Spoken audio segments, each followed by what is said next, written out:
Hi friends, அஸ்ஸலாமு அலைக்கும். Welcome back to channel. இன்றைக்கி மார்னிங் மினி விலாக் பார்த்துடலாமா? மார்னிங் கொஞ்சம் ரிலாக்ஸாக தான் போயிருக்கு. ஏன்னா இன்றைக்கி சாட்டர்டே ஸ்கூல் இருக்குது. ஆனாலுமே ஆஃப் டே தான். அதனால் நேற்று நைட்டு கொஞ்சம் லேசியாக அப்படியே கிச்சனை போட்டு போய் படுத்து தூங்கிட்டேன். மார்னிங் எழுந்திரிச்சு இந்த கிச்சனை நீட் பண்ணுறது தான் என் ஃபஸ்ட்டு வேலை. ஏன்னா கனவுல கூட அந்த போட்டுட்டு போன பாத்திரம் தாங்க வருது. அது எனக்கு மட்டும்தான் அப்படியா இல்லை எல்லாருக்குமே அப்படியான்னு எனக்கு தெரியல. அதனால் எந்திரிச்சோடனே முதல்ல அதை கிளியர் பண்ணிட்டு கிச்சன் எல்லாம் நீட் பண்ணிவிட்டு அடுத்த வேலைகள் பார்க்க ஆரம்பிச்சிட்டேன். நேற்று பிரியாணி செஞ்சேன் இல்லையா, அதில் கொஞ்சம் சாப்பாடு மீதமாயிடுச்சு. அதை கடாயில் சூடு பண்ணி வச்சு மார்னிங் பிரேக்ஃபாஸ்ட்டுக்கு சாப்பிட்றலான்னு சொல்லிட்டு ஒரு பிளானு. பசங்களுக்கு நான் தரமாட்டேன். பசங்களுக்கு தோசை மாவு இருக்குது.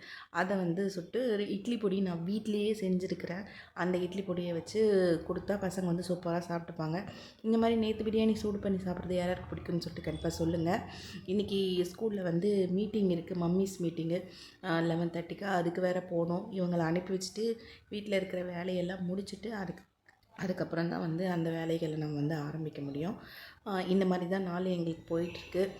அதுக்கப்புறம் தோசை சுட்டு கொடுத்துட்டு பசங்களை சாப்பாடு வச்சு அழகாக ஸ்கூலுக்கு அனுப்பியாச்சு. இந்த வீடியோ பிடிச்சிருந்தா லைக் பண்ணுங்கள், ஷேர் பண்ணுங்கள், மறக்காம சேனலை சப்ஸ்கிரைப் பண்ணுங்கள்.